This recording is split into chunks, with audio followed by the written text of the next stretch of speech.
Hello, everyone. Cannoli Sasquatch here. Happy Monday to everyone out there. Hope you had a great day. I did not have a great work day, but I'm having a better day now that I'm here live with my people on YouTube. Hope everybody's doing good. I got a lot to talk about tonight as far as entertainment goes. Some of you might be interested, some of you might not be, but I appreciate the support. I appreciate everybody showing up. I'm glad I can do this for you. I'm glad I finally had a smooth intro where nothing was turned off, mic was on, not muted. We're good to go. So anyway, on that note, I want to go ahead and get started on a quick. I want to give a quick review of another Tollywood movie that I watched, and not Hollywood, Tollywood. So I got to give some shout outs. JT Gunn on YouTube last few weeks told me to watch RRR on Netflix. Tollywood movie, Indian film, Indian cinema. I said it was going to change my life. I ignored him. Of course, Abomination AJ also as well chimed in, said, no, go ahead and watch this movie. It's great. Okay. It's 3 hours long. Watched it with my kid. Loved it. So now I am on a Tollywood kind of, I'm on a roll with these movies. They're called Tollywood, which is a competitor to Bollywood in India. Anyway, American cinema is not giving me much lately, so I have to go to India for movies. So I'm going to give a quick review, and then I'm going to get to House of the Dragons, episode number 6. A lot going on in that show, man. So anyway, so I watched a movie called Bahubali, The Beginning. Same director of RRR. So it was directed by S.S. Rajumali. This is a movie that was made in 2015. Bahubali, The Beginning. I'll explain it real quick. Solid movie. Not bad. I actually got my wife to watch this movie. 2.5 hours, a little over 2.5 hours. She actually liked it. So, Bahubali, it was made on a $28 million US budget. Not a massive budget, especially with today's standards. You could tell where some of that money was spent on some of the set pieces. Some of it was definitely not spent on CGI. Thank you. Thank you for everybody listening. Thank you. Appreciate it. My intro was good. I like my intro today. Finally smoothed that out. Love my border overlay here that my lovely wife created for me with the Cannoli Sasquatch overlay. It's awesome. Is the C getting cut off, though, by the live stream symbol in the left-hand corner? Let me know, top left corner, because I don't know how I could fix that. It's bothering me. I have OCD, though. Anyway, this movie, Bahubali the Beginning, was made on a $28 million. I have notes because I'm old. I can't remember everything. $28 million budget. At that time, making it the most expensive Indian film at the time of its release. RRR was way past that. It was $78 million, I think. Anyway, got actually pretty good. It got some good acclaim. The movie did well. I'm going to go ahead real quick here and share this. Hold on 1 second here. What is going on here? It did pretty well, actually, considering where it was released and all this. Here we go. There we go. So the movie did really well. If you can see here, international ratings, 90% by critics, 86% by Rotten Tomato score, which I don't always go by. I go by the audience score more. Hey, Filipino meatball, you want to fight me, huh? Just get in line, buddy. So Bahubali. I guess it got nominated for a bunch of awards in India, including Best Fantasy Film, Best Supporting Actress. There's a sequel to this movie that we will be watching in the next few weeks as well. It did really well. It made 93 to 101 million US dollars total. Off a $28 million budget, that's not bad. I will say some of the virtual reality, some of the visual effects were really rough in spots. You could tell where some of that budget went. There were some parts where you had to laugh out loud with some of the CGI. But, the movie was actually not bad. And like I said, my wife got to see it, and she liked it. My kid sat through it and liked it. So basically, the plot real quick, just to kind of go through a quick synopsis here. Near the ancient Indian kingdom of I can't even pronounce this. I don't want to pronounce this wrong. Mahismati. There's a woman who's injured named Sivagami. She exits a cave underneath a mountain where a waterfall comes out. Beautiful scene. Again, part of it was beautiful on and then there was part of it. I actually think that Bahubali had better CGI than She-Hulk, and it was made about 7 years earlier on a less budget, probably. CGI on She-Hulk is trash because She-Hulk is trash. Thank you, Meatball, though.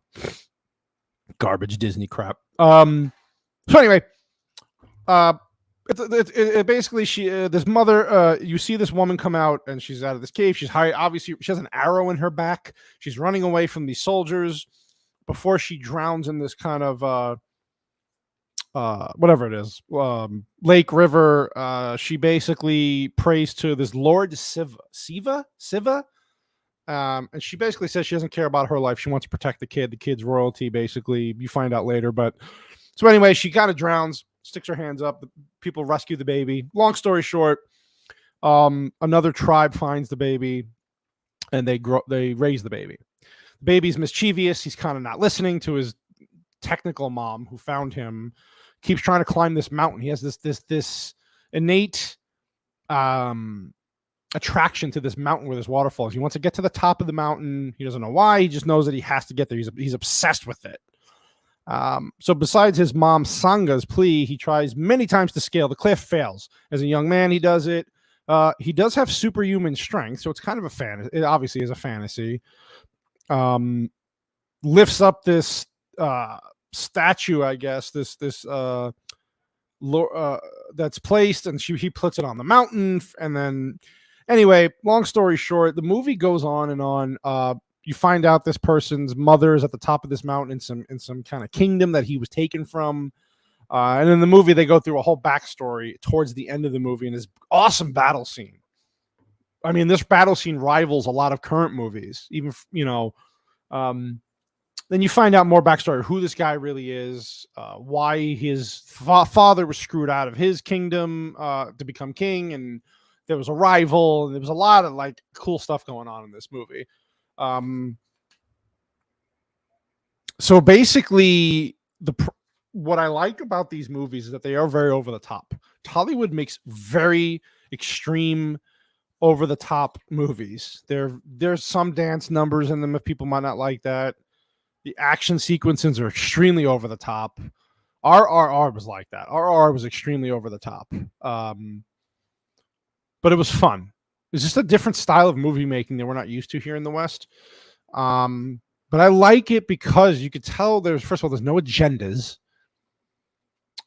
Better battle scene in this movie or the She-Hulk training scene, Filipino Meatball. She-Hulk training scene was probably one of the worst, cringiest things I've ever witnessed. And I didn't even watch the full show. I just watched that scene. So maybe I'm out of context here. She-Hulk is trash. She-Hulk will always be trash. It's a Disney show. Disney does not know how to make TV shows. They don't know how to do anything right now, really, except for groom children. Probably going to get dinged on that one from YouTube, but I don't care. So anyway, it's a really good. There's a little bit of a love story in this movie. Obviously,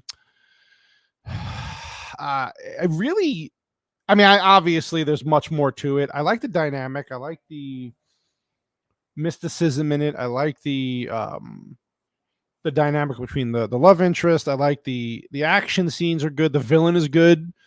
They really lay out a great platform, a great platform for their movies. Again, no agendas. If there are politics, it's based off politics from their country.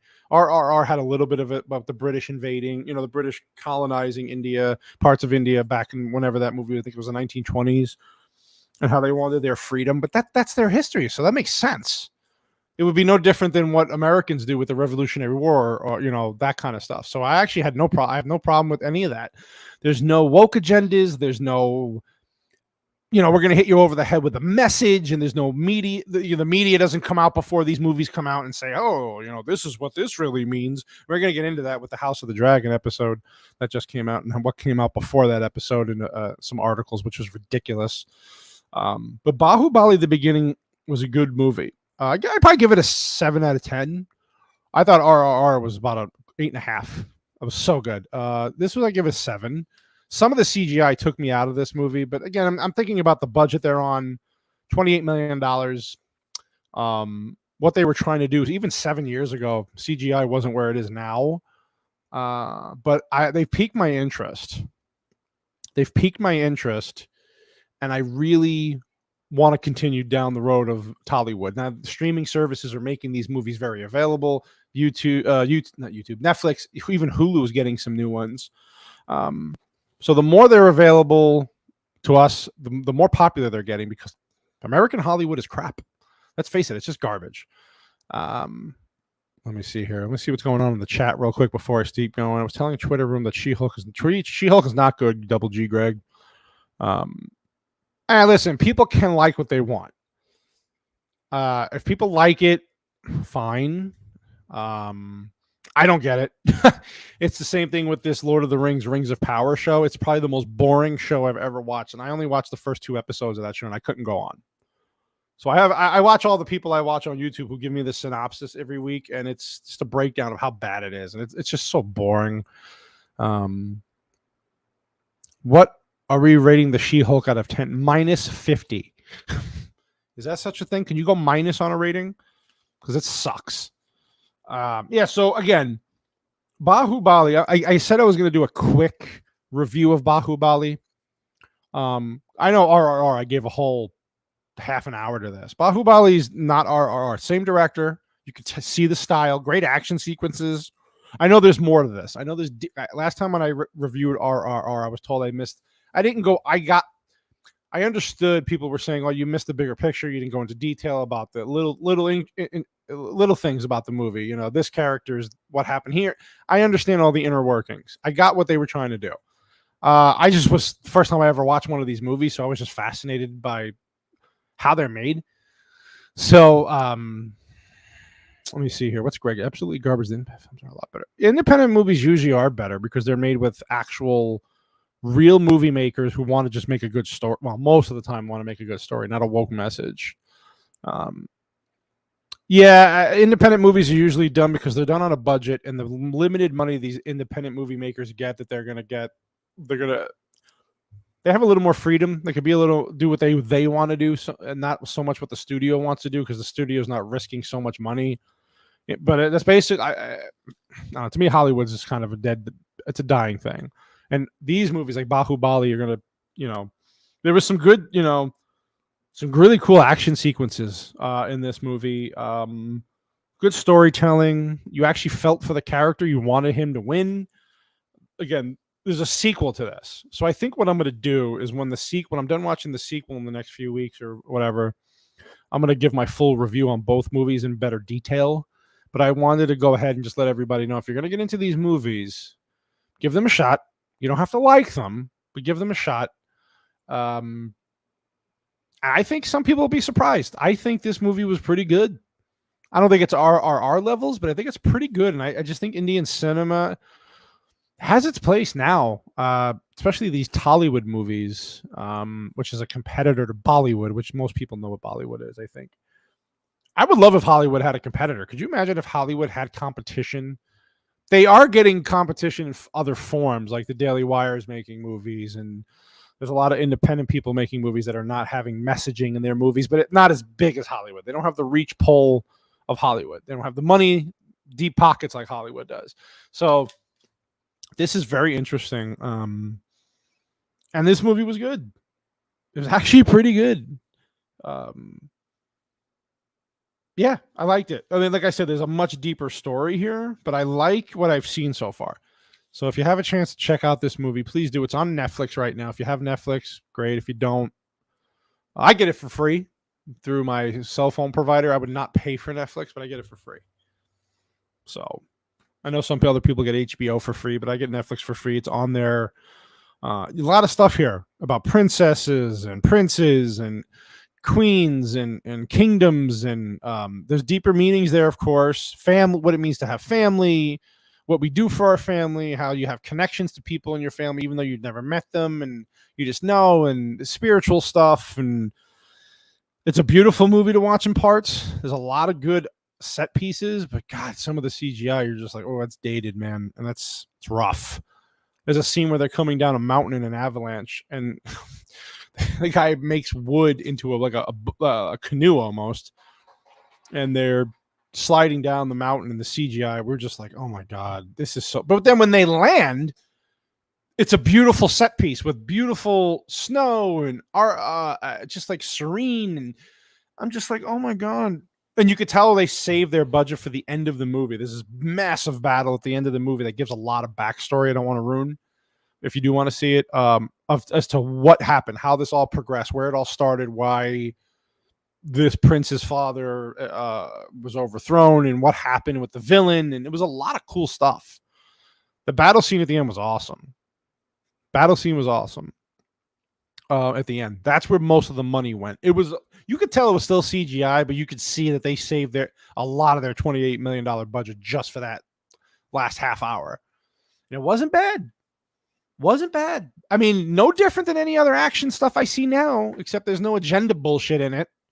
There's no,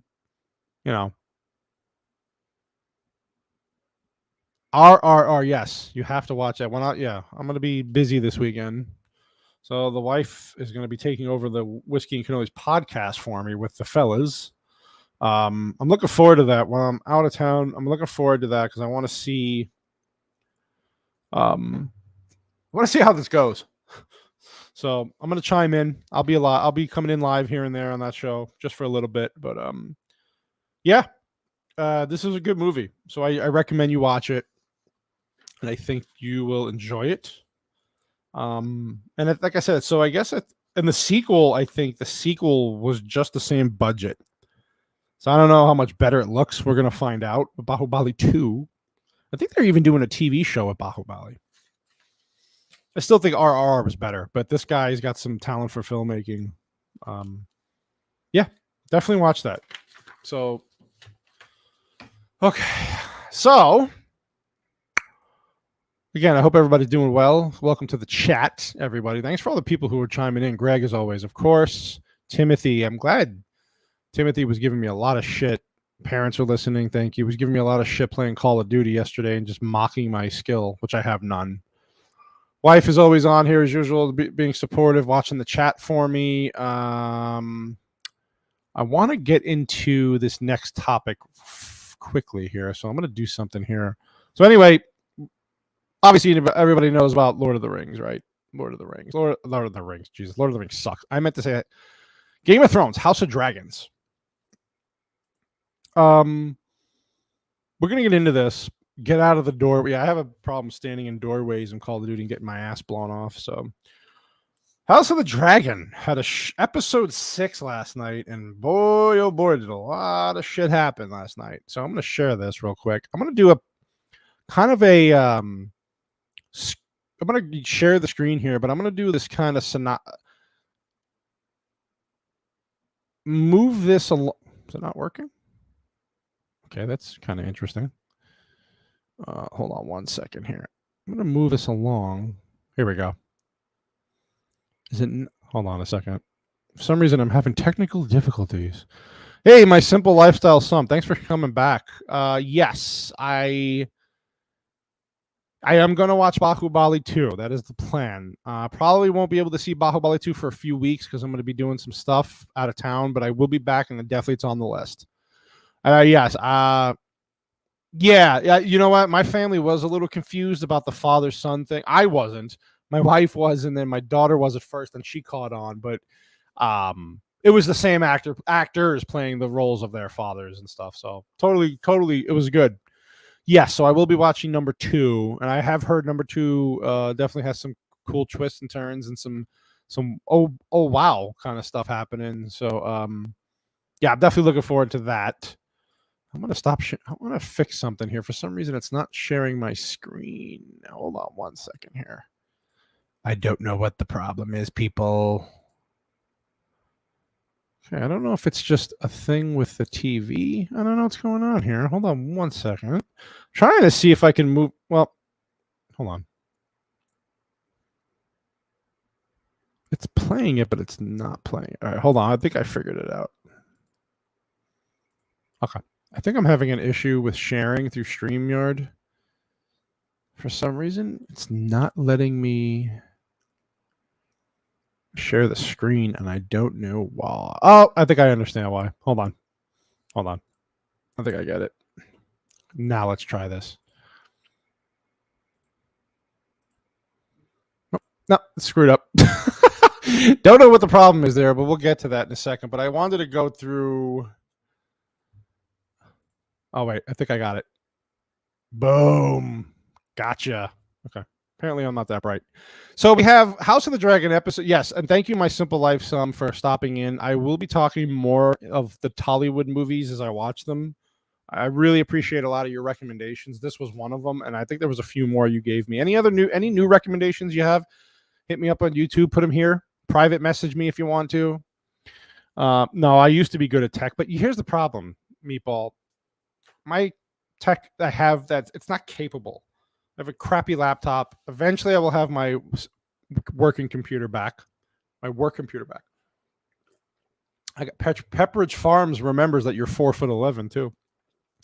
I love you. So we have House of the Dragon episode number 6.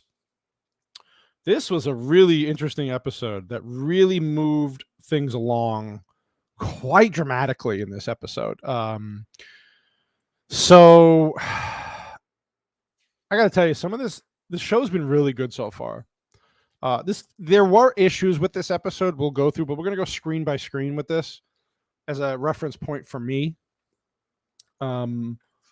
So you have in this scene here that you're seeing Rhaenyra. Rhaenyra, obviously you could tell that this is not the same actress. So the actor or actors for this changed. They advanced the story 10 years. So they obviously aged a lot of the people. Alicent and Rhaenyra aged 10 years. So did a bunch of other people. So a lot of people had a problem with this because it was kind of jarring. I actually was getting used to the original actresses, especially the one playing Rhaenyra. Is it Molly Alcock? Millie Alcock? Weird name. But I was starting to get used to them after 5 episodes. And, a lot of people had an issue after hearing reviews today about these people advancing so far. I did not mind the new actress playing Rhaenyra. I still prefer the old one. This one, not that they did a bad job, not she did a bad job. The one playing Alicent the Queen, fantastic. They did a great job at the casting. It was even sometimes I was like, wow, is that you? I forgot it was a new actress. That's how good of a job they did.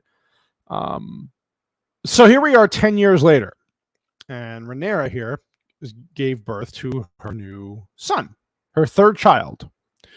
And Sir Laenor, who was the person that she married, who did not like girls in the story. They got married out of convenience for their kingdoms to advance their power and, do what's right for the kingdom, all that in the last episode. So they advanced this 10 years. She has a baby. She's having a baby. Queen Alicent at this point, we know how the last episode ended with Sir Christian Cole about to kill himself and Alicent stopped him. And then everybody was running. Well, what's going to happen here? So I'm going to go into spoilers. If you want to watch the show, I understand if you want to check out, but don't. Just mute your mic, your speakers, because this is interesting. Some people might think this is boring who never watched the show. I understand that too. Just bear with me. I'm going to try to give you a good visual aid here of what's going on. So anyway, Sir Laenor, who was her husband, they have the baby. So she had a baby. And there were some interesting sounds going on. The sound design in this was very specific to make you understand what childbirth sounded like. Very disturbing. Now, when my wife gave birth, she didn't give it the traditional way. It was a C-section, and that was enough to make me think I was in my own horror movie. It was kind of a weird dynamic. I was blessed to see it happen. I was very excited to see my daughter come out, but then when I saw my wife's insides hanging off the table, kind of ruined the moment for a second, just for a second. I might have blacked out for a minute. Don't remember. Smelling salts were involved probably. But it was fun once it was all done, but it's still an experience, right? It was one of those like, holy shit, this is crazy. I was excited and nauseous at the same time. There was a lot of things going on. But in this show, they made a very specific choice to make you understand and hear the birthing process. So That was very interesting. I don't know if it was necessary, but I guess they try to make it as realistic as possible. So she gives birth. As soon as she's done popping out this baby, the Queen Alicent sends a messenger, a maiden or a messenger to come down and says, hey, the Queen wants to see the baby. And so, of course, Rhaenyra's like, you got to be kidding me. Like right now? So Alicent says, Rhaenyra's like, fuck it. I'm going to take this baby myself to the Queen. Everybody's like, no. One thing that I did kind of catch here that was funny is that for women listening or going to listen to this, there's something that happens to you when you give birth, something that happens after the birth. And that's exactly what it is, the afterbirth, where she's standing up, getting dressed to go see the Queen after just giving birth to a baby. And they made this point come across to make it realistic, where she was like, oh, whoops, here comes so she has the afterbirth, which nobody expected to happen. I know it's a Hollywood show, but they did a pretty good job in this scene portraying the whole, what I guess kind of what it would be like after just giving birth. So anyway, she is like, I'm going to see the Queen. And you're thinking, what are the Queen's motives here? Why does she want to see this baby? But then you forget what happened in the last episode, where there was the rumors that she slept with Damien, her uncle. So the Queen is probably by this point just trying to figure out who's this baby's father. Alicent has changed a lot in this show, in this 10-year jump. So is Rhaenyra, and so is Sir Lenore, and Christian Cole had the biggest change. He really became a prick, but it's all Rhaenyra's doing. So you have this scene here, and I'm going to go through this. I can't play this because I don't want to get copyright striked. I'm doing this on my own, so I'm going off my own memory and notes. So there's the baby, and the Queen's like, okay, I'm going to go we're going to go see the Queen. So Sir Lenore comes in, and he's like, oh, I heard we had a baby. How are you in pain? There was some dialogue here that was a little on the nose about the patriarchy and the females and the women's roles. Just for a second, the show has been doing that very subtly. It's very subtle how they do it.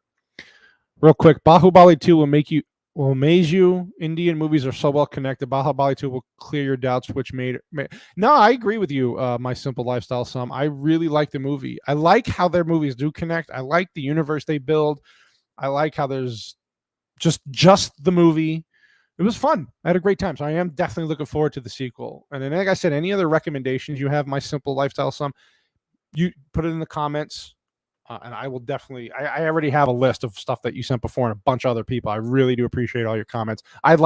So far, I'm having a great time watching these Tollywood movies. Indian cinema is great.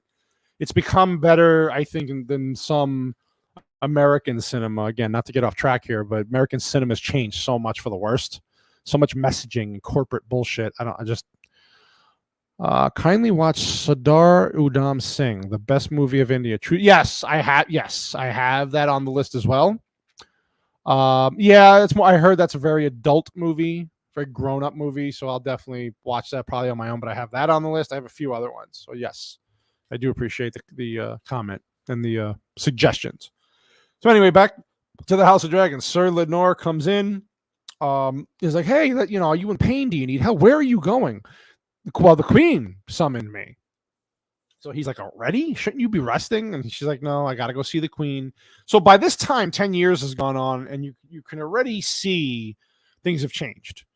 What power dynamics there are. She doesn't want to show weakness to the Queen. She's kind of maybe tired of the Queen's bullshit she's put up with for the last 10 years with her other children, and questioning maybe who the father of the children were. So you have this scene where she's walking. I don't know how realistic this would be. And only women listening, you just gave birth literally minutes ago, walking with the baby. Now, it's different for every woman. I understand this. This is not a knock. You're walking through, and you start walking upstairs, like flights of stairs after giving birth. I don't know how realistic that would be as far as, is that attainable? I don't know. And back then, I don't know what kind of, this is supposed to be a fantasy world based on the Middle Ages. So I don't know as far as what kind of painkillers she even took. I don't remember. And supposedly this was all done in one shot. Like she had the baby, they showed it, and then supposedly this was all done in one shot with no cuts. So yeah, this part right here was a little like, okay, sure, I guess. So you see her. This part was funny because she's like, "Oh well, what do you want to do here?" And you can see it here. She goes, "Well, do you want to go back?" And because you're in pain. She goes, "No, not unless you wish to carry me down the fucking stairs." Like meaning, I got up here. I'm not going back down now. So you kind of see them scanter in, and the queen is like, "Hey, let's see the baby." So the queen looks at the baby, does not expect Rhaenyra to walk in. So she's kind of like taken back. She's like, "Oh shit, what are you doing here? You should be resting. I just wanted to see the baby." And Rhaenyra's not stupid. She probably knows why she wants to see the baby at this point, to see who you could tell by who the father was by the hair. If it had white hair, it was a Targaryen. If it didn't, there's something off. Obviously, with all the rumors going around about Rhaenyra from the last episode and the time jump, I don't think so, honey. I think that they wanted to make a point with the scene, but it wasn't very realistic in this part. They took the liberty to go as realistic as they could with the sounds of the childbirth and the giving the afterbirth, but to her, she's bleeding everywhere while she's walking. It's really weird. So you see the king here, probably one of my favorite characters, Paddy Considine playing King Viserys Targaryen. At this point, the king is very old. He's aged a lot, obviously. I don't know how the fuck this guy's still alive. One thing that I don't know if I can get to here, and if you see it, he comes in and he's missing his left arm, because in the last episode, his left arm was infected. He has an infection that's infecting his body, so he has no left arm anymore. First, it was his fingers. First, it was his back, then his fingers, and now the guy's lost everything, or almost everything. So he's like, "Oh, my grandson's born. Look how beautiful this is. This is great. One big happy family." And the queen, you can kind of tell, is like, who's the father? Which we find out later in an awesome scene with Sir Christian Cole. So as this goes on, the fucked up part here, if I can get to it real quick, was the queen gives the baby back to Sir Lenore and basically says, "Keep trying, Sir Lenore. Eventually you'll get one that looks like you." Ouch. So Alicent is really just, she used to be this innocent person that was doing her duty for the kingdom. Her father talked her into meeting the king and kind of getting acquainted with him. And we all knew that was a power play so they could have children and their children would be the heirs to the throne kind of thing. But that's why the king's hand is no longer there and he has a new one. But this scene was kind of fucked up, man. Alicent has really become just a cunning. She's basically running things because her husband's dying, basically, and he's old. But that was a fucking sharp line. Keep trying. Eventually, you'll have one that looks like you. Ouch. Everybody knows that that's probably not their kid because it looks nothing like him. Let's face it. There was a race swap in the initial storyline that the showrunners put in that was not in the book. So it just makes it even more obvious. Now, according to people I know in the book, there was a question of whose children were Rhaenyra's children. But now this makes it a little more on the nose and obvious because they race swapped out the characters in the show. I don't know. Some people have a problem with that. Not that they race, not necessarily that they're black, but just that it's weird for the narrative of the show. But whatever.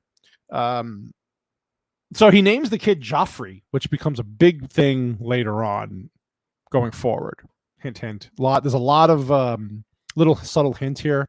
A lot of stuff going on. A lot of foreshadowing. So you move along here. And basically, you get to this part where Rhaenyra comes back into the room with all her other kids. And you're thinking, what the hell's going on here? Well, this is where things get kind of interesting.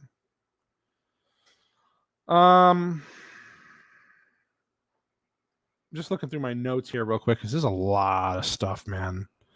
God, there's a lot of stuff. Sir Harwin, who was the King's Hand's son, comes in and he's talking about how the kids were getting a dragon egg and he was helping them bring it back and all the stuff because the Targaryens, dragons, it's a whole thing. Obviously, I don't have to go into the history of that. So Harwin here basically goes up to Lenore and is like, "Hey, can I hold the baby?" And at this point, I really wasn't putting two and two together. So I'm a little slow sometimes. I was a little tired last night. So I'm thinking, why is it? Then I was like, oh, the reason why he's being so affectionate is he the father? Because Lenore doesn't like women, right? He's got his little fellas on the side for himself. That's their agreement. Rhaenyra has a history of kind of being sleeping around.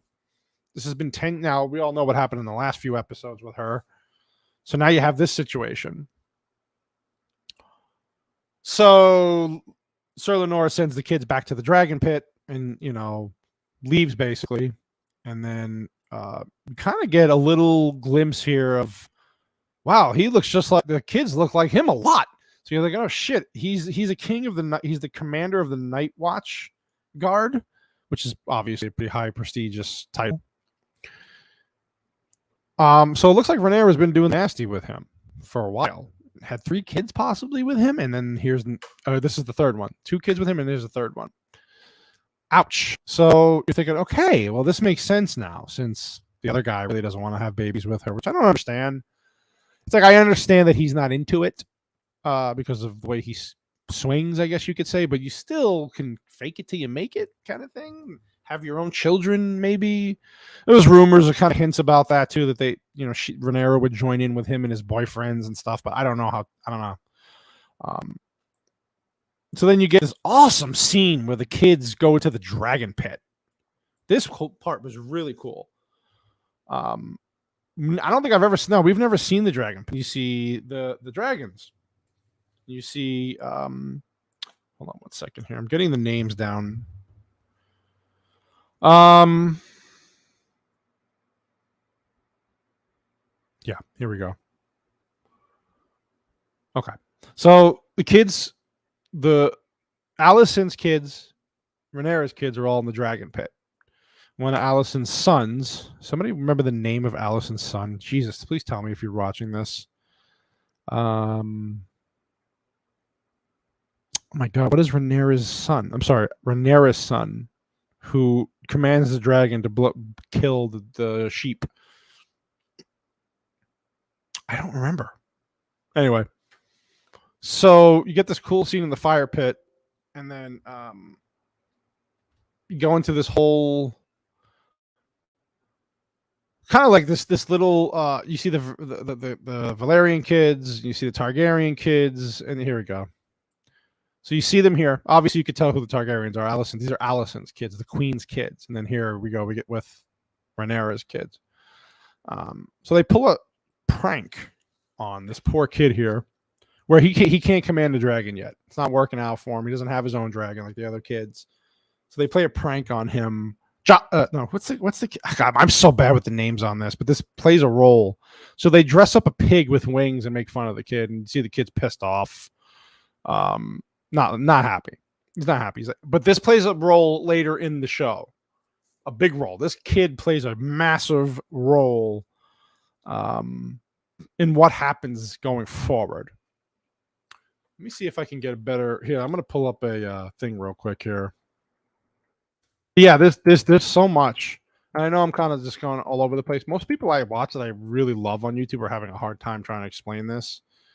I'm trying to just get more information here, and I don't want to screw up the names. Here we go. Here we go. Okay, I'm going to pull up some information here real quick. Okay, here we go. A lot going on, man. Matt Smith was awesome in this, Damien. Let's see here. Here we go. Yeah, so that part in the pit was pretty significant because it's foreshadowing something. I'm just not seeing. Is this? What is the name of the son of Alicent's, one of the younger sons? There we go. There we go. There we go. Okay, I'm getting into it here.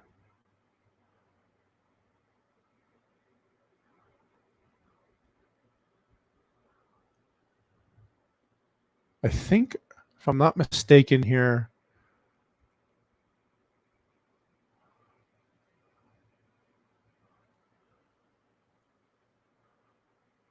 I don't know why I can't figure out who's who here.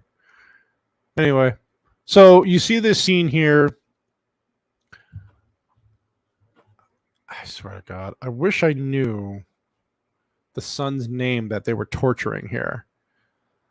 I don't know why I can't figure out the kid's name, because it does play a role. But he plays a major role later on. I'm sorry. So we'll go move on. So you see the kid going down into the fire pit. Now he can't control the dragon yet. He goes down into the depths where he sees a dragon. This is a really cool scene. The dragon basically was like, "Hey, dude, you don't belong here, man." See if I can show this real quick without getting hit. Maybe not.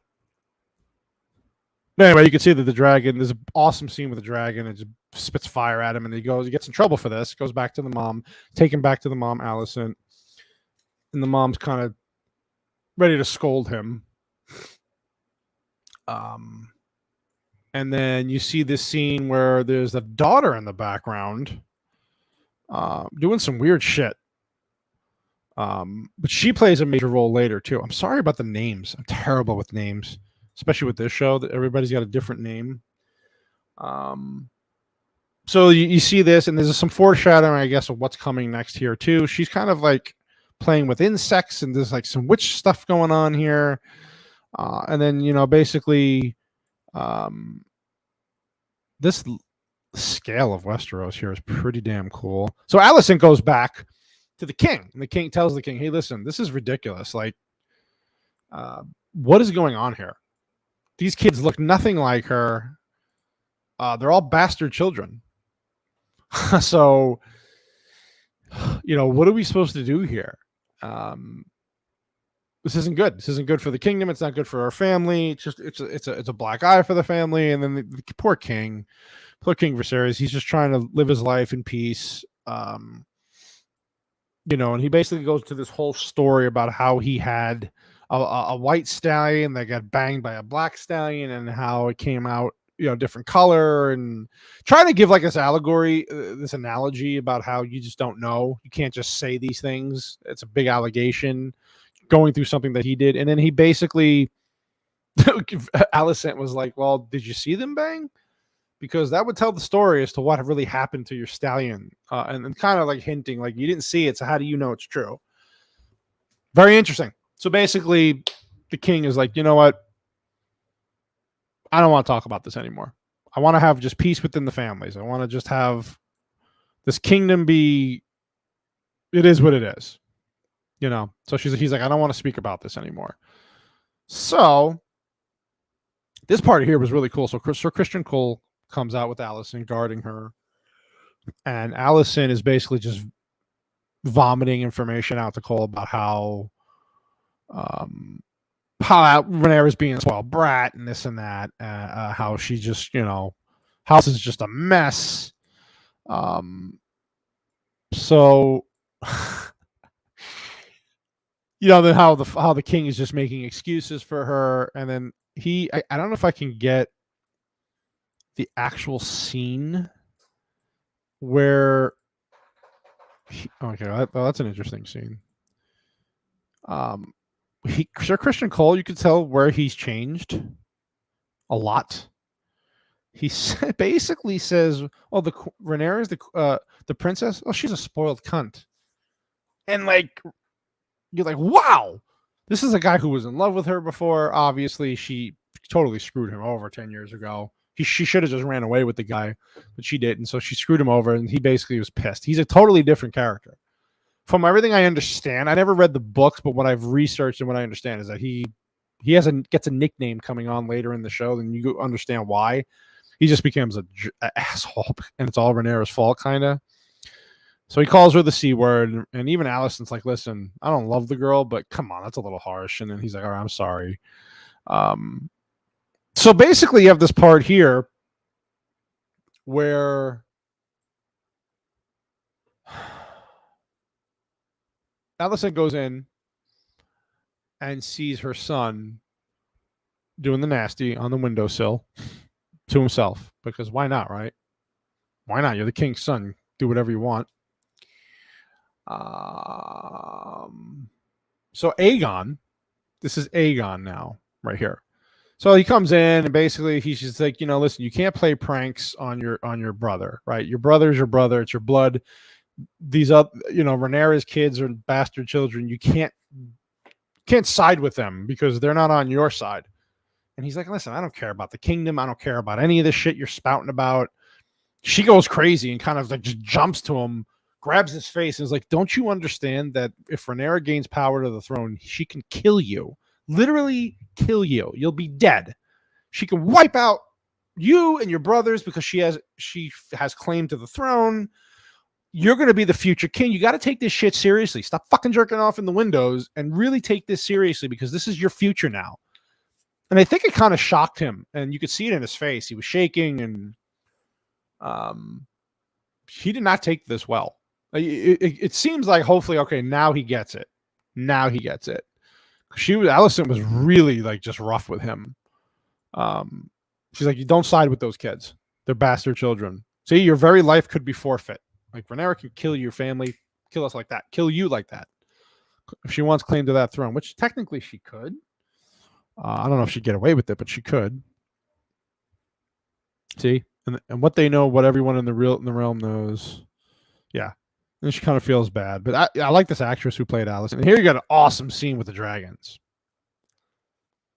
So you have Damien riding a dragon, badass. But you also have, that was a cool scene right there. Look at that scene. I want to get a scene of the master dragon. Here we go. So you have a scene here of, let me see if I can get to it here. The dragon rider. Okay.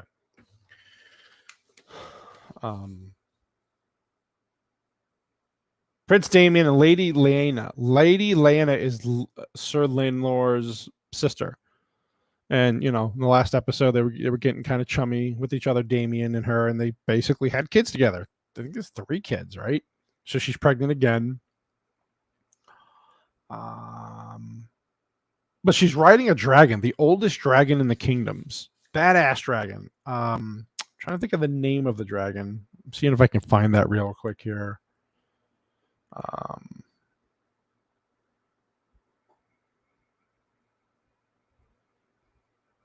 Oh my god, I'm so bad with names.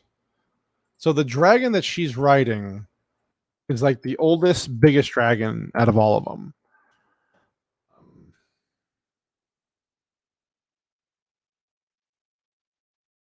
Here we go. So the name of the dragon.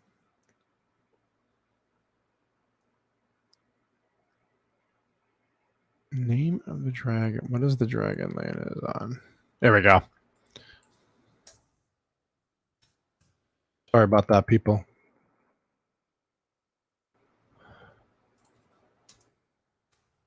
Just trying to get the details. I had notes on this, but apparently not the correct one. Vhagar. Vhagar? Is that it? Vhagar.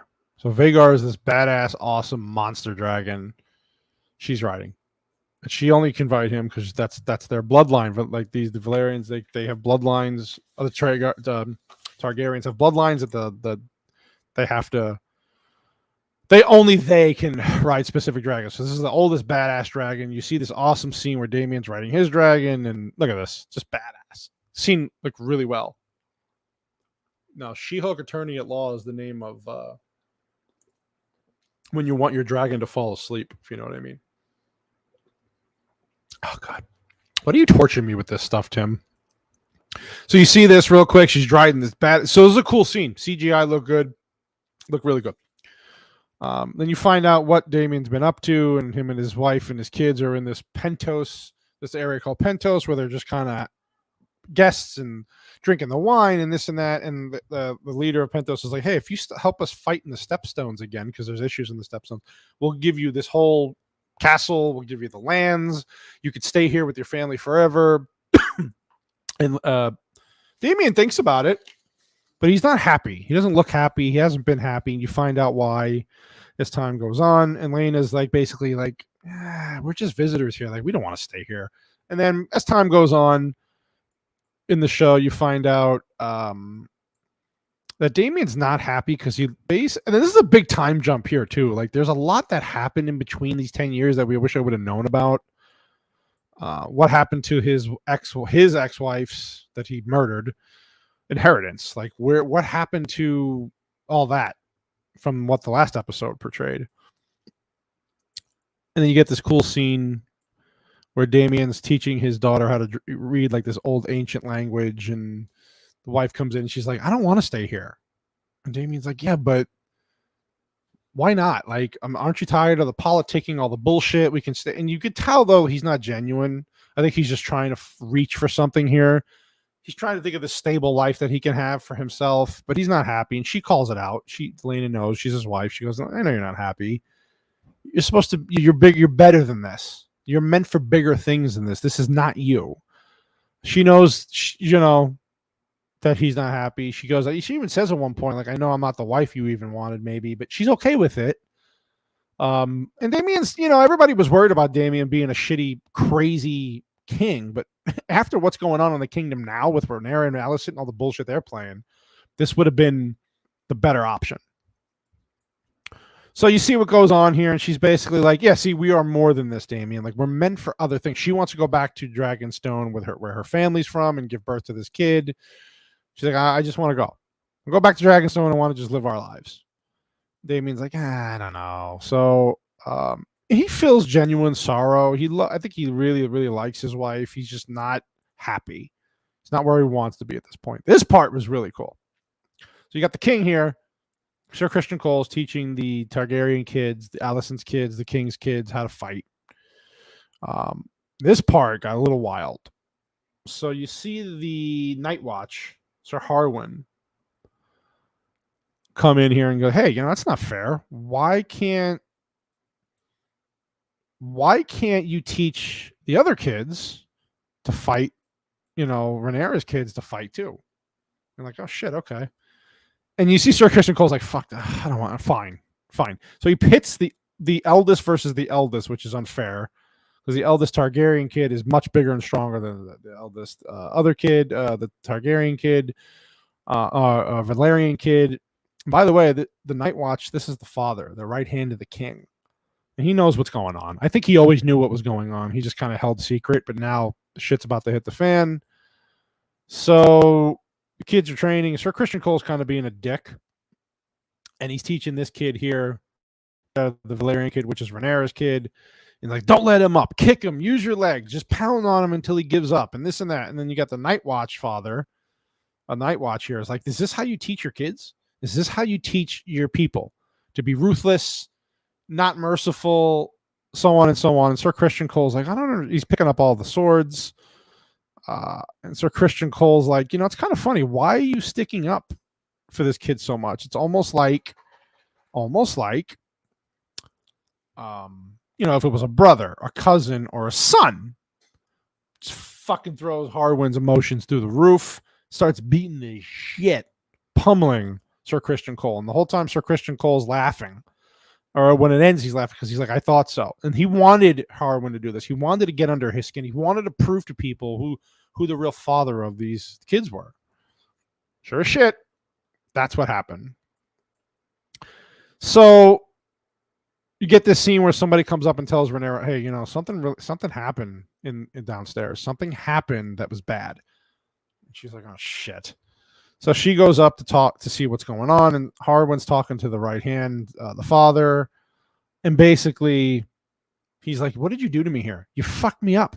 He's like, I'm the right hand of the king, and if this is true, You screwed up everything. You're going to have to leave basically. And what do we do now? And perception is everything in this kingdom. So Rhaenyra is not a bright person. Rhaenyra made bad decisions when she was younger. She's still making bad decisions. I posted this on shout out to Sporking News podcast today. Awesome people at Sporking News podcast. Go subscribe to them. And they gave me a big shout out today. They're going through some issues with YouTube, copyright strikes. Support Sporking, Sporking, Sporking, Sporking News Podcast. Please support them. Go subscribe to them. Go watch their live streams. Go like their videos. And by the way, if you're watching this video, like the video. Subscribe to the channel. Even if you don't love my content, I have other stuff coming up soon. Subscribe, like, and share these videos. But liking the videos is great because it gets YouTube to notice that, to recommend my shows. So when you go back, hey, Diana, thanks for dropping in. I appreciate you. Like the videos. I know I forget sometimes to like other people's videos, but it's one of the most important things. And subscribing is another big thing. When you actually subscribe to the channels and like the videos, it actually shows YouTube that, hey, more people who watch, the more people who suggest these and like the videos and share them, we're going to recommend this. Diana's in here. She just popped up, Greg. So please, Sporking News Podcast, awesome people. Go support them. Give them a shout out. If you have a YouTube channel, go like their videos too and go support them. Go subscribe. Sorry, Diane. I know it's not probably a very exciting episode compared to other stuff I've talked to, but this is a fun show. You got to watch the show. Anyway, so you have this situation here where Rhaenyra overhears what's going on, and basically, yeah, the dad, the right hand of the king. Here's the Night Watch, Sir Harwin. This is Sir Harwin's father. Harwin. This is Harwin, the dad. So they're fighting with each other. And she's like, oh, God, what did I do? What fucking accident did I do? I don't have control of the remote at home. So basically, Sir Lionel, I'm sorry, Harwin. Okay. Harwin is the Night Watch daddy. Sir Lionel is the right hand of the king. There we go. So you get to this scene here where Rhaenyra goes back, and then her husband comes in. He's like, oh, I met this guy, wink, wink. We're going to go fight in the stepstones. We're going to go to the sea. Well, I'm a warrior. I want to be at sea. And he's basically telling Rhaenyra, I did my part. I put up with 10 years of this. We did this pretend thing. I want to go out to sea. I'm just not happy here. I'm bored. This is not me. When Rhaenyra's like, are you fucking crazy? You ain't going. She basically forbids him from going anywhere. She's like, you're not going anywhere. Do you know what happened today? There's a situation that happened, and it's going to ruin our family. We need to get to the bottom of this and fix this. And he just kind of gives up. He's just like, okay. Doesn't really put up a fight. I wish he would have put up a little more of a fight here. Dialogue was a little weak in this scene. He just kind of like bent over. Well, bad terminology there. He just kind of took it and was like, okay. Yeah, see, she's like, well, you sleep with all these men, and you want to go carousing through the narrow sea, waggling your sword, and I can't do British accents. But we have this problem here. So there you go. And you can see this guy who's playing the older character of Sir Lenore, terrible casting job. And the wigs are terrible. All the wigs were terrible for the Targaryens for the most part. I'm sorry, Diana, if I'm boring you. I apologize. You won't be bored Friday, though, when you come in.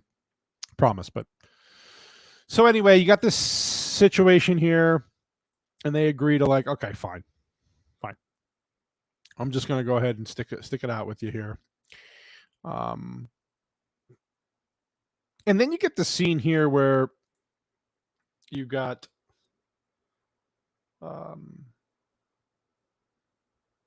Lady Laena and her daughter. And the daughter's basically like, why does dad not happy? Why doesn't he talk to us? He doesn't love us, does he? And the mom's like, no.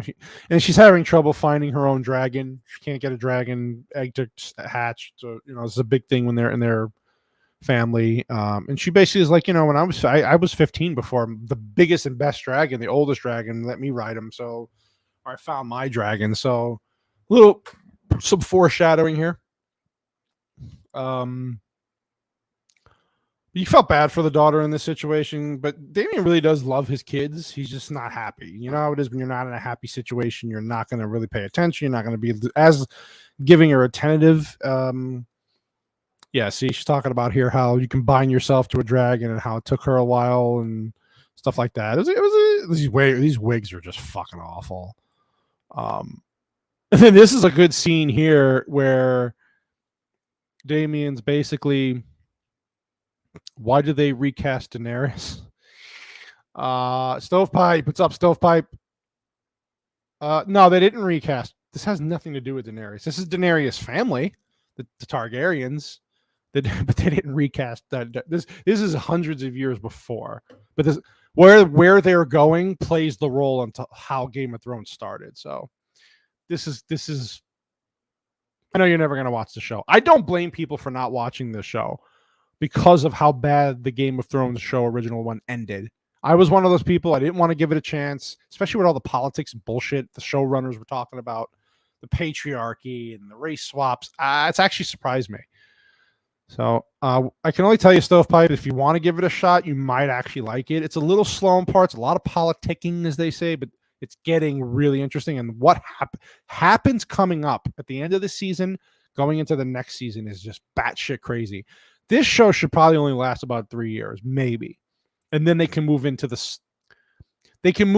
how this ends and where the civil war starts between these families, which is fucking crazy. Just craziness. So you have this scene here with Damien and the wife, Lenore. Is it Lenore? Yeah, Lenore. Or just kind of sitting there, and she's like, "Oh, by the way, Rhaenyra had another baby. It's a boy, and dark hair." And then Damien's like, "Oh, did they not mention? Did they also mention that it, had dark hair and resembled the Night Watch person, Harwin?" So he knows. You got to remember that at one episode where him and Rhaenyra kind of almost had a thing, and so that was a funny scene. And he's just kind of like, yeah, I don't like it here. I want to go back to Westeros. I like their wine. I don't like it here. And he's just like, you can see he's lost. Let me see. Stovepipe, not after what I agree with you, Stovepipe. I feel you, dude. I'm not blaming you. They are never going to reshoot season 8. They're never going to reshoot season 8. They might do a Jon Snow sequel to season 8 to try to justify. That's why they're doing this show too. They're trying to kind of redo what happened to that show. It's never going to work. Season 8 was bad. I to be honest with you, I only liked really seasons 1 through 5 of Game of Thrones. Season 6, 7, okay. Season 8 was utter garbage and trash. This is the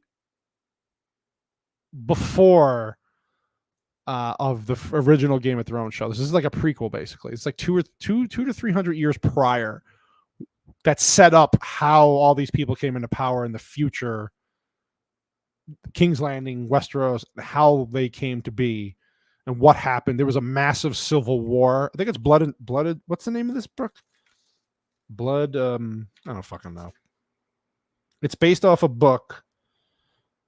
Okay, so it's based off A Song of Ice and Fire, but off of a book called a novel called Fire and Blood, which is a prequel set 200 years before the events of Game of Thrones.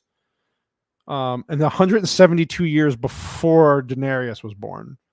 And it shows kind of the war of succession, how the Targaryens and Valerians basically just went to fucking civil war, and what happened to all the dragons, what happened to certain people in power, what the Mad King. Remember the Mad King was always talked about? There's going to be part of that in this going forward. I honestly don't know if you would like it. I understand why you wouldn't give it a shot, but I think if you did, you might like it. It's much better than I thought. I gave it a 7.5 out of 10 so far, and every episode's been pretty damn strong. The acting is good. Set pieces are great. It's a little slow on some parts, but there's a lot of chess pieces moving, especially now. So I hope I'm not spoiling it for you. Anyway, you have Damien here. He's Matt, as Nerdrotic calls him, Matt Damien, King Damien. Yeah, and she basically the wife's just basically telling him, "Listen, you're not happy here, and I'm okay if you don't even want to be, I'm not the wife you wanted." She's playing the game like he is, kind of, but he genuinely cares for her. You could tell.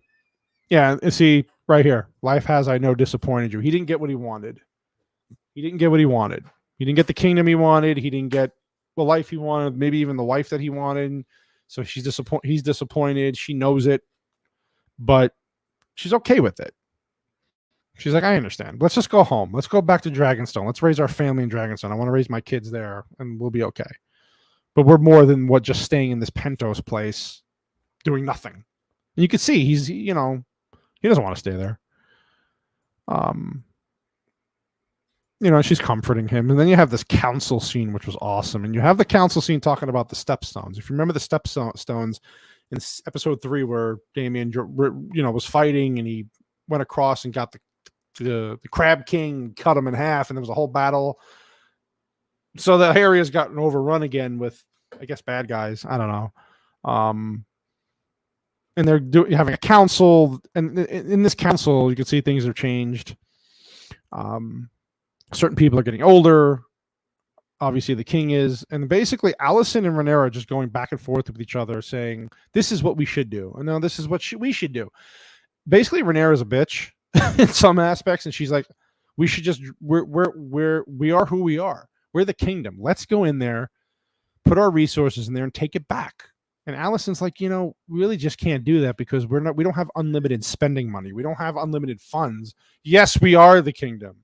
We set the standard, but we don't have unlimited monies. And Rhaenyra is like, well, get the money. And this is where you could tell in what's coming in the future is that she's a shit leader, and she becomes a shit leader, and she gets pretty much wiped out for it in the future. She doesn't understand. She doesn't know anything. She's not a bright person, but she's just arguing for the sake of arguing with Allison, who's the queen. And Queen's like, no, I don't want. We'd have to tax people. We'd have to do this, and it's just not fair. And Rhaenyra's like, whatever, just get the job done. Shows a lot about her leadership skills going forward. And then she realizes that she is kind of desperate here. She's wondering what Allison's going to do here. See, they were talking about what's going to happen. The king. Oh, by the way, the king doesn't have an arm. I told you that. Look, he's just old. I don't know how this guy's still alive. Yeah, here we go. So Rhaenyra is basically at her wit's end here. She doesn't understand. She understands what's going on here. She basically knows that she has a last-ditch effort here. She's going to throw this proposition out here that makes no sense, but she's going to do it anyway to try to save herself, save her children, save her, her power. And she's like, my son should marry your daughter. That way we can keep the power in the house. And it really, I don't blame her for making this proposition because she really is desperate at this point. She knows that the queen doesn't like her, is not going to listen to her, has her father's ear, of course. And, she even says here, let's join our families. You were my friend before all this. And, we should kind of move past this. And a great dynamic here. It's a good scene. It's a powerful scene here. Yeah, and basically saying your son Aemon, who's the guy that was jerking off in the window, the oldest one, was like, you'll have your choice with whoever. And basically the king was like, oh, that's a great idea. Wow, poor guy just wants to have peace and just loving peace and love. And Allison's like, yeah, we'll think about it, which was not. Thanks, buddy. I appreciate it, Greg. Tell them to go to the channel and like the channel too, buddy. If they go to my YouTube channel, hit the likes. That would be awesome. Maybe even subscribe too, but I appreciate all your hard work, Greg. You're awesome, man. You really are awesome. So yeah, basically the king's like, yeah, that was such a great proposition. Wonderful. We keep the families together. And, Allison's like, yeah, we'll think about it. And right here is the key as to why Rhaenyra is doing this. She feels the feet washing away beneath her feet. She knows that she's got nothing left. She was even lactating. You know how women lactate when they give breastfeeding? She's embarrassing herself there. She's lactating at the table of the council. She's giving this proposition everybody sees through because they know she's coming. It's coming to an end for her eventually. Like as far as she sees the handwriting on the wall, she knows she's got to do something to save herself. And then they, obviously Alicent and the king here go back, and this poor guy's just dying, and he can't even walk. He's coughing, and basically the queen's like, the only way you're going to be able to do what you want to do is by getting rid of me. I have to be cold in a box for you to kind of push through and do all these things you want to do with your daughter, as far as who you want to marry and how you want to progress the kingdom. And hopefully that's not some foreshadowing there, because I don't know how this really goes. Then the right hand comes in, Sir Lionel, who's Harwin's father, and is like, I have to resign. I'm not going to tell you why I have to resign, but I'm going to resign. I know why he wants to do it. The queen's knows why, pretty much, I think. But the king's like, I don't get it. Why? But he doesn't tell him. This part I didn't understand. Why not just say it? If you're embarrassed to say it, I understand. But this is the king. You've been in his graces for 10 years or more. You served him well. You've done well for the kingdom for the most part. Your own personal ambitions haven't gotten in the way, like Otto, who was the king of the hand. So he just goes into this thing about, I can't tell you, I just have to go. He's saying Harwin, the son, disgraced him, but won't go into specific details as to what he did. So you're like, oh, shit. I'm thinking, just say it. I'm screaming at the TV. Just tell him. The queen, look at the queen's face. Is like, just come on, please just say it. Tell us. But he doesn't. See, you've served me faithfully for years. Why do you want to do this now? I can no longer serve you with integrity. And the poor king, look at him. He just beat to shit. I love this guy. This guy's been awesome in the show. Paddy Constantine.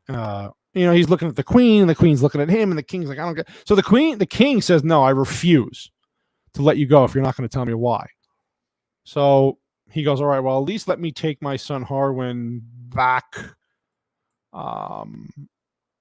See, even here, you'll continue with your service of the crown. And she's like, just let him go, basically. And he's like, nope, not happening.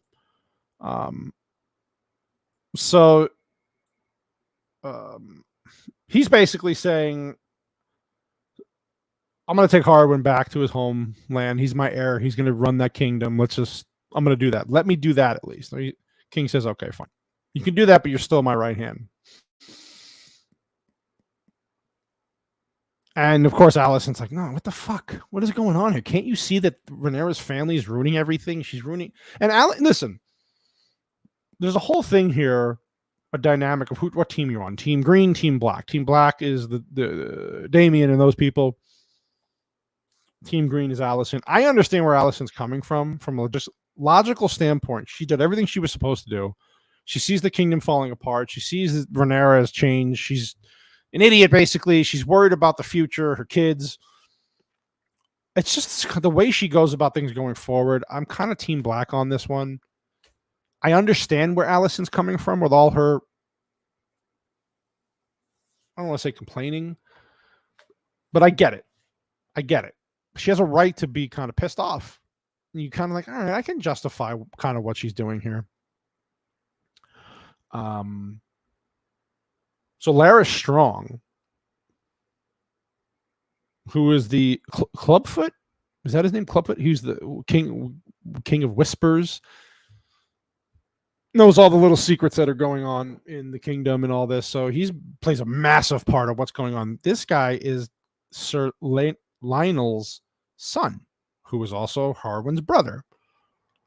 So basically, Alicent tells Larys Strong she wishes that her father was still Otto was the king's right hand and this and that. And, and Larys Strong here says, well, yeah, but he couldn't be not biased towards the king because he wanted his own power. He was on his own power trip. He wanted his own ambitions.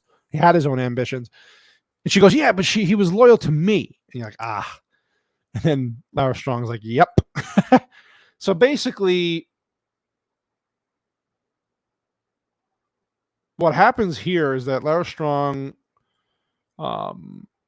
is basically talking about how, his father was turning a blind eye and all this stuff, and to what the son was doing, he always did. And and basically he said, your father couldn't be impartial in something like this or partial to the king. She's like, yeah, but he wasn't impartial to me. He favored me. Nah. You're like, okay, well, that makes sense because you're in it right now for yourself. Hey, JT Gunn, what's up, buddy? JT Gunn, I want you to subscribe to JT Gunn, Late Night with Cap. Awesome podcast, awesome guy. He's the one who got me into the RRR movie. Now I'm expanding into all these other Indian cinemas, Bahubali, and all this other stuff. So I appreciate you, buddy, for doing that for me. Just giving a quick recap of the show, House of Dragon. I'm just spouting off, and I don't know if anybody's really listening, but I'm going through shot by shot here, like everybody else has been doing today. But JT Gunn, I want you to please like and subscribe to JT Gunn. JT Gunn's an awesome dude. I'd like to collab with him eventually. I got him and a couple other people I want to do shows with. So that would be really awesome. JT Gunn, again, go to JT Gunn on YouTube, subscribe, like his videos, and share his videos as well. He's an awesome guy. And we all support each other in this little community.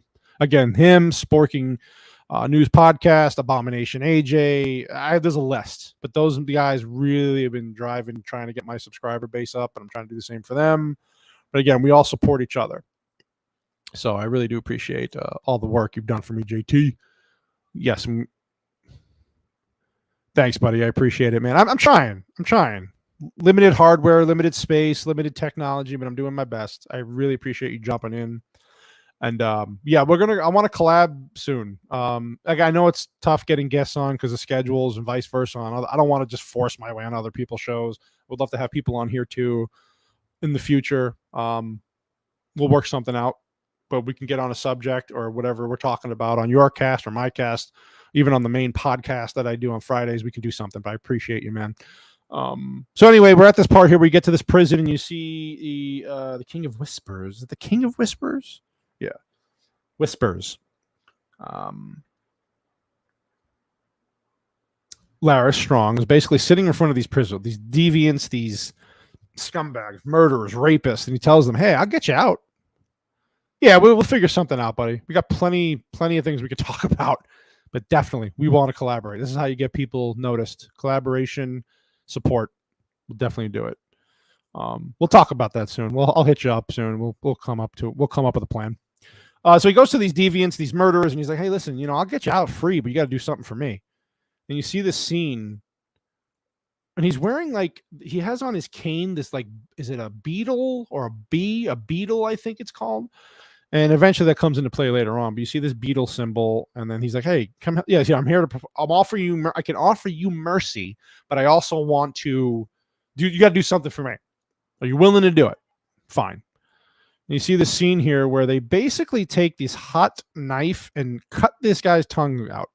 And you see one person after another kind of in a, not a montage, but you see him get his tongue cut out. The reason why is because they can't talk about who's making them do this stuff. This plays into the Game of Thrones show too later on. Kind of a gnarly scene, but you get that this guy is really going to play a massive role in what's going to happen in the future of the show, because it does in the book apparently. Then you get to this scene. I have a lot to say about this scene because it was a great things and bad things about this scene. So Lady Lena. No, sorry. Let me go back. I'm so sorry. These names throw me off, man. Okay. Here we go. Lena. Yeah, Lena. Okay. Lena giving birth to the next baby. Horrible labor. Can't push the baby out. She's doing everything she can to try to get this baby out, and the doctors or whatever they are say, like, listen, it's not going to happen. So it's either we cut your wife open to get the baby out, or I don't know if she's going to survive. Yeah, I think you're right, JT. There was little beetles, which is like their symbol. You're right, because they were wearing it on their cloaks, or not cloaks, but robes or whatever they were wearing later on. But I think you're right. I think it was a beetle. Yeah. This part was kind of crazy, man, because Lena's giving birth. She can't give birth. The doctor's like, I don't know what to do. And Damien's kind of like just watching this, and he doesn't know what to do. Yeah, he's like, this doctor's like, I've reached the limit of my art. I don't know what else to do. I can't do anything else here. So it's either she's going to die, the baby's going to die. I don't know. There's nothing I can do. I can't save anybody. So she hears this, and Damien's like, "Well, can you remove the baby?" And the doctor's like, I don't see it happening." So Damon's looking on. He's actually worried. He likes her. He doesn't want anything bad to happen to her, even though if he's not 100% happy, he's loyal. So the part I don't understand here, though, where it looks like there was some editing issues, is that she gets up and just walks away, and like it was weird because then he looks back and they look back, and then she's gone. And you're like, where the hell did she go? I think there was an editing issue here where they had something on the cutting room floor and cut it out. I heard that a lot today from people, and I'm like, this makes kind of sense because it was the cohesion here in this part is really weird. You could tell that there was an edit cut somewhere. Maybe like even him, he's like, where did she go? Very strange. So there was something that happened probably in between what actually happened in this shot here that threw me off. I didn't like this part necessarily. It happened really fast, and it was just kind of like, oh, that was some really weird editing. So anyway, you see her going out to the beach. I don't know how she walked past all these doctors, all these people bleeding with a dead baby inside of her. But she goes to her dragon. God, I forgot the dragon's name again. Please help me. What was the name of Lena's dragon again? It's the oldest dragon, the biggest one. I'm so sorry. I'm old and I'm slow. There's so many names and people in this goddamn show. I can't keep up. So she goes out to the dragon, and you're like, what is she doing here? She gets on her knees, basically, and she yells out the command for the dragon to blow fire, Dracarys. Now, this part was cool. It looked amazing. The dragon looks freaking amazing. Yeah, this scene was crazy. It was kind of like very unexpected. And you can see the dragon looks beautiful. I mean, this is where this show just beats the shit out of Lord of the Rings, Rings of Power. I know people are like, I've read a lot today. Don't compare these shows. Now, you can compare them. You have one show that spent $1 billion. Now, this show had a big budget, not $1 billion. And look how beautiful this looks. When it's in motion and movement, it's a beautiful scene. Dragons look great. She yells out Dracarys. What's the name of the dragon, JT Gunn? Do you remember? What's the name of this dragon again? I said it before, and I forgot.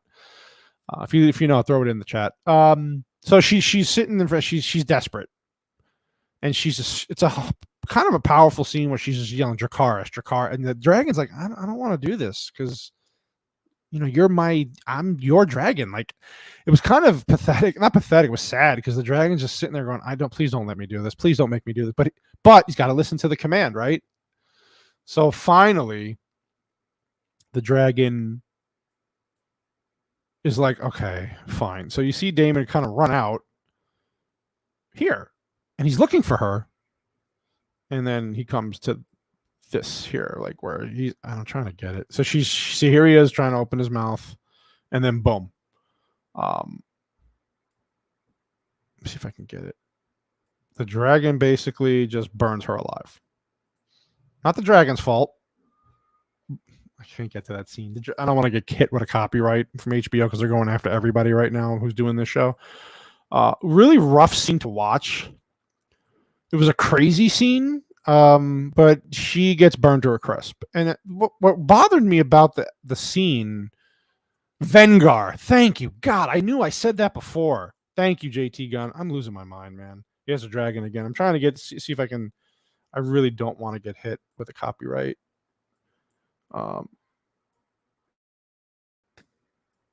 There, I almost had it.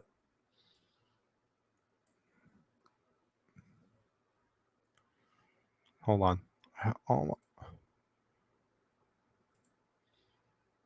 Yeah, I'm not going to be able to get it. But anyway, Vagar.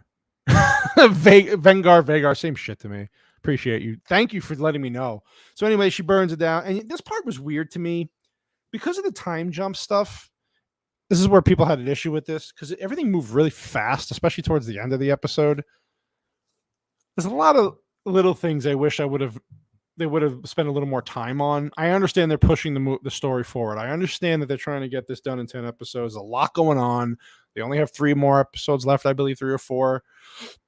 This part was weird because it was really well done in parts, and other parts was kind of choppy, and the editing was bad. And this part here was like, well, if the baby was dead, How are you walking out away from all these other doctors and people without being seen? Why are you doing this? Like, what made you get so desperate in your? Obviously, I get she's in a bad mental state. The baby's probably dead inside of her. She's not gonna. Maybe she's thinking, well, I'm not gonna be able to go back home, or he has other plans, and it's just weird because she never gave any inkling, any suggestion that she was the one who was unhappy. She just accepted things the way they were. For her to basically just commit suicide by her burning her, threw me off a little bit. Maybe I'm looking at this the wrong way. If you're watching and you watch the show or maybe read the books, maybe you can explain it a little better to me as to why Lena was just like, I'm done. It was really weird. And I know it seems to me like they, Gary at Neurotic had a great point today. Like, were they just trying to get rid of the character or the actress that something happened? This really pushes the movie. Hey, thanks, JT Gunn, for stopping by, man. I really appreciate it. Thanks for the support. I'll be watching your channel next time you go live. I got the notifications on, so I'll be checking you out, man. But thanks again. Appreciate it. Go subscribe to JT Gunn on YouTube. Good dude. Very good dude. So, yeah, this part was really weird to me. I just didn't understand it. I didn't get it. But, okay, it is what it is. It moves the story forward a little more. Then you get this part here where Harwin is Harwin is saying goodbye because he's got to go. The dad is like, you got to go back to your homeland, take rightful ownership of your kingdom. Because he knows what he did with Rhaenyra, and he's like, you got to get out of here. So it was kind of it was a rough goodbye. He's leaving his children. We all know he's his children, even though they technically haven't said it yet, but we know. So, it was a heartbreaking goodbye. He's saying goodbye to his kids. And the youngest son is like, hey, is he my father? Like, she tells him, like, is he my father? Am I a bastard child? Like, what have you done here? And she goes, oh, you're a Targaryen. She's like, she doesn't really tell him. She just says, you're a Targaryen. It's all that matters. But obviously the kid knows, right? He's not stupid. And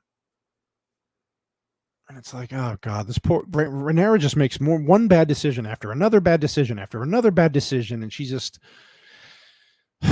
ruining everything. And everybody, like I said, if you want to go down this path of saying the patriarchy and women and how men treat women in this show make some dumb fucking decisions. That's not a knock on women. They're doing what men would do, sleeping around. I don't know. Like, it just makes me laugh how they keep pushing this message about how the patriarchy ruins women and how they look down on women, want to hold women back, where the women are kind of in power now and they're making shit decisions. Damian would have been the better king after all. Look, if he would have just became king, he probably would have been a really good king. He would have did a better job than these two. And then so basically Rhaenyra goes to Sir Joffrey and he's like, we can't stay here. That's not another bad decision she makes. Just shows you how bad her leadership skills are, how bad her attentiveness is to her decision making. It's just bad. She doesn't know what the hell she's doing. We're going to leave. She tells him, let's go to Dragonstone. Bring your boyfriend. We're going to need his sword, maybe, because what's going to maybe come from all this. Let's go. We're leaving. So she leaves Dragonstone for Dragonstone. And then you get this part here where Sir Laenor, the right hand of the king, and Harwin, the Rhaenyra's baby daddy, all of a sudden you see him coughing and choking. And you're like, what the hell's going on? Well, everybody remembers Larys Strong, right? This guy's brother and son. Yeah, he has his little whisperers with the cut tongues and the beetles on their shirts to symbolize who they work for. Burn down the area that they're living in and staying in. I forgot what the actual area was, but he burns it down. He has somebody burn it down. It's the guy whose tongue was cut off initially, who works for Larys Strong now. Burns their house down. Somebody wedged the door too, so the Harwin could not get to Lionel's dad's to the door. They're trying to open it, and the fire wipes them both out. Just wipes them out, kills them. You're like, oh shit, shit's gonna go down now. But everybody knows that they were probably murdered. Nobody knows who did it, though. Apparently, from what I understand in the books too, it was the same way. Like nobody knows who did this. Who did this? We all know who did it. The audience knows who did it, but now you take them out. So this gives an opportunity for Allison to get Otto, her dad, back as the right hand of the king. Maybe more. So there you go. Yeah, let me see here. So you got this scene. Yeah, this guy here. I think this is the guy that got his tongue cut out. He's got a beetle symbol on his shirt or whatever cloak. So you know who he works for. He's kind of just watching everybody, and he's the one who burns. See here, he burns the house down. Can't get out. Everybody burns to a crisp. Awesome. And then you get the Rhaenyra and Joffrey walking out with the kids, going, we're going to Dragonstone. They get to Dragonstone, and pretty much how it comes to an end almost. Then you get this, by the way, this thing with the rat. There was a scene with a rat in the wedding announcement episode. I think it was episode 5, where Christian Cole beat the shit out of that dude. This rat was showed up at the end drinking blood. And there's a rat again here walking around the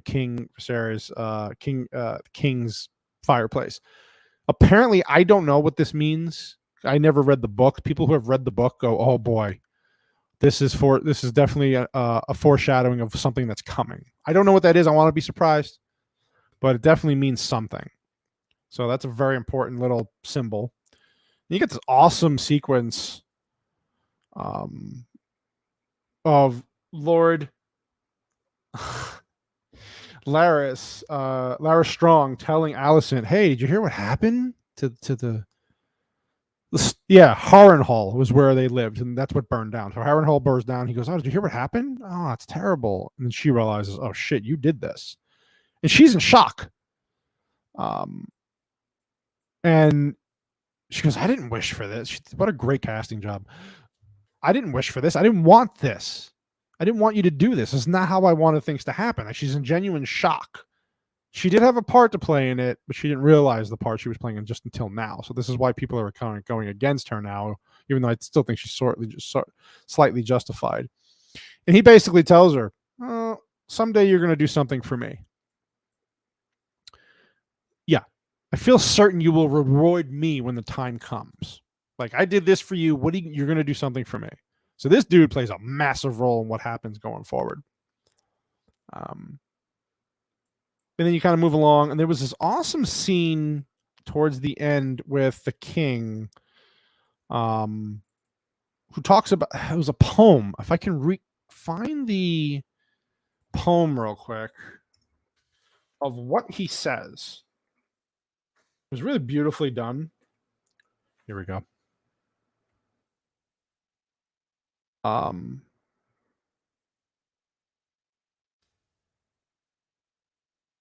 There we go. I didn't write it down.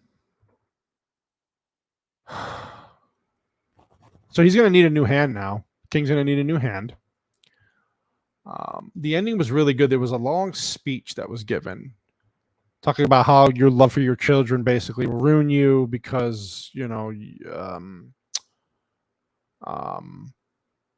the things you do, you think you're doing the right thing, and you're not. And God, I wish I really would have wrote down this speech. I was going to do that today. See if I can find it. Yeah, I don't know if I'm going to be able to find it. If I find it, I'll come back and do another. But he gives this long speech about how, you know, the love you have for your children and what it can do to you. And you think basically you're going to live forever because of your children, having children, but love is a curse basically. And look what happens. Kind of culminating everything that happened in the episode. It was an awesome speech that I wish I would have written down. But if you have a chance to watch it, the ending was great. And then it goes into the next episode and so on and so on. So that's a rough recap of what happened on the show. I did the best I could there. I'll give you my long speech, Filipino meatball, any day of the week. All 8 inches of cannoli. Bubbly mango passion fruit tonight. So anyway, it's really hard doing recaps without other people sometimes because they have little insights and little nuggets they want to bring in. I don't have that luxury yet, only because I'm doing this late at night, and I tried to recap that the best that I could. I am not an expert at recapping. I watched Gary from Nerdrotics episode today for 3.5 hours. He had three or four people on. 3 people on.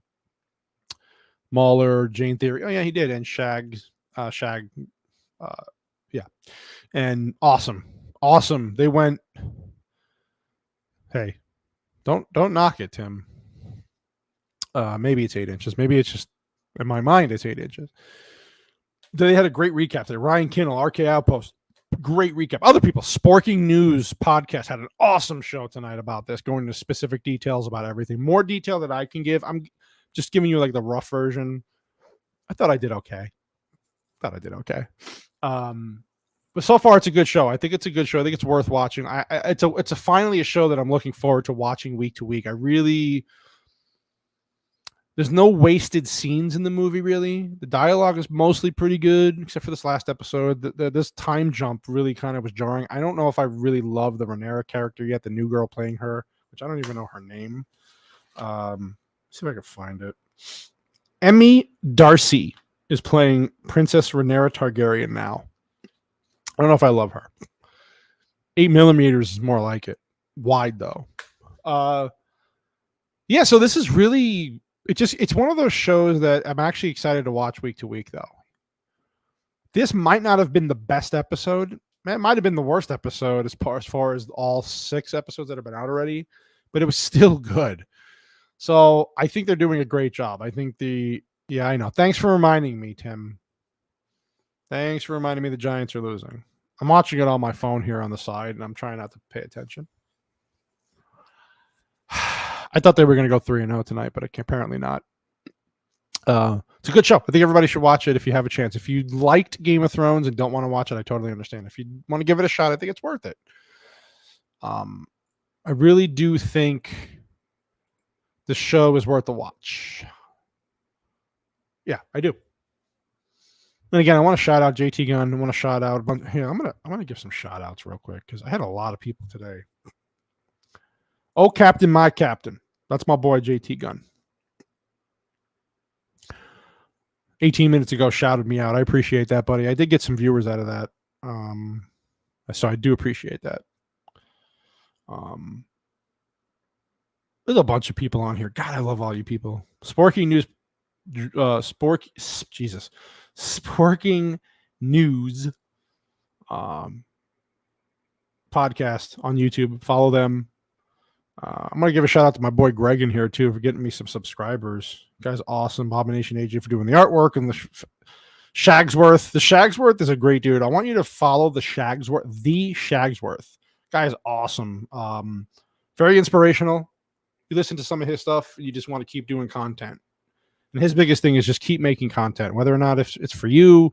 Only do it for yourself if you want, but keep doing it and keep doing it and keep doing it. You'll get better and better and better. So I really appreciate that. Yeah, but so far I like House of the Dragon. Now next week, or this Friday, I will not be here doing my regular hosting duties on the podcast. I will be out of town. My wife will be here. She will be hosting the show. I'm not going to say what it is. It's going to be a surprise. I'm going to set everything up for her on Wednesday night. I'm going to send the links out to everybody who wants to join.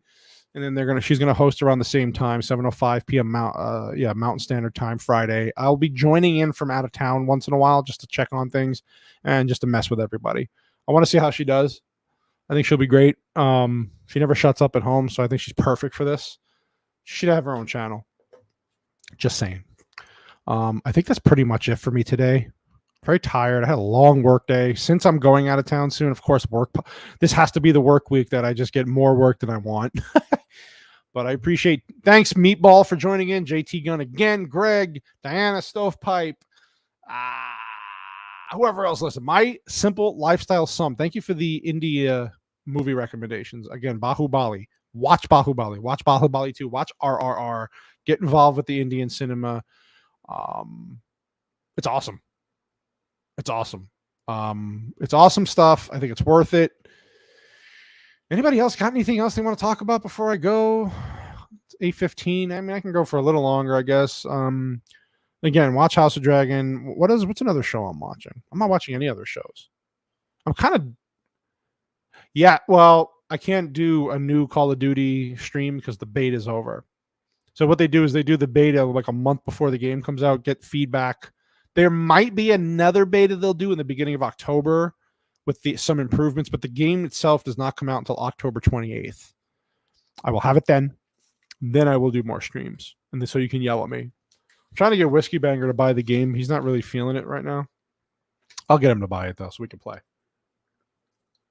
I don't get a lot of views on my gaming streams, but I don't care. I like doing those. Those are fun. I had a good time with that last night, even though you're being a dick, Tim. Yeah, but so anyway, that's where we're at with House of the Dragon. There's a lot of shit going down. Like I said, I never read the books to this. To this, books are a little different. Some people think the show is doing a better job than the book. I'm very interested. I kind of got some spoilers from people online, accidentally, nobody's fault, of what's going to happen, and shit's going to hit the fan. It is going to be wild. It's going to be bloody. People are going to die. Dragons are going to die. It's going to be wild. I hope that the showrunners will stop opening their mouths and ruining things, saying that the actress that's playing Allison is a woman for Trump and all this bullshit. It's like, shut up. Because the funny thing is, these showrunners and writers who are talking about this stuff, yeah, there's some messaging in the shows. Not, like I said, they don't really hit you over the head too much, but it's subtle, but it's there. Just shut up. But the girl, the actress in the article I read basically said, no, I'm not going to play the role this way. I'm not going to play as a woman for Trump. Miguel Sapochnik was the director, showrunner who told her to do this. Oh, guess what? He's not there anymore. Warner Brothers basically let him go, or he quit. He quit, supposedly. But he's not there anymore. He's not the new showrunner. They brought in an old showrunner who directed like old episodes of Game of Thrones. Good. That tells me a lot. So these people who the media is just running with this, oh, woman for Trump, and this, shut up. You're going to alienate half your fan base for a show you're getting 30 million views on a week. Just be quiet. Just be quiet and watch the show. Or don't even talk about the show. Let the audience watch the show. Make up their own determinations. Don't hit us over the head with all this messaging. The show is popular. Leave it. Leave it alone. You see what's happening with Lord of the Rings, Rings of Power. It's a fucking disaster because the show's terrible. They're so on the nose with their messaging in the show. It's boring. Nothing like this. This show is a million times better. House of Dragon is a million times better than Lord of the Rings. And that is not an exaggeration. It is not an exaggeration. It is pathetic how bad that show is.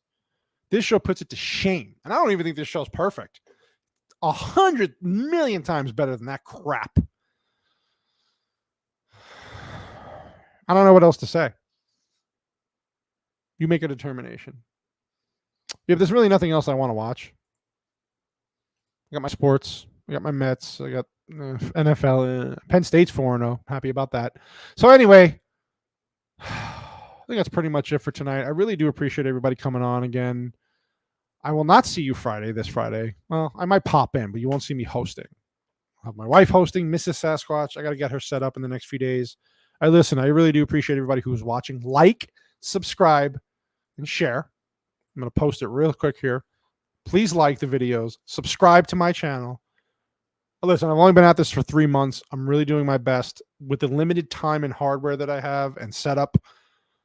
I'm doing what I can. I love doing this. I love my podcast. I love my podcast partners, Filipino Meatball and Whiskey Banger on Fridays. Again, just to recap, I like to do my shows on Fridays about random things, just podcast style stuff. Pick a subject, we stick to that subject. Mondays, I kind of do my own thing. Right now, the House of the Dragon is a popular thing, and I actually like the show, so I like talking about it. I hope the recap wasn't all over the place and boring. I know for some people, you just don't give a shit, but I really do appreciate the support. Like the video, subscribe, share, and I'm going to bounce. And I will not see you Friday directly. Mrs. Sasquatch will be here at 7:05 p.m. Mountain Standard Time. That's basically it. So I'll talk to you later.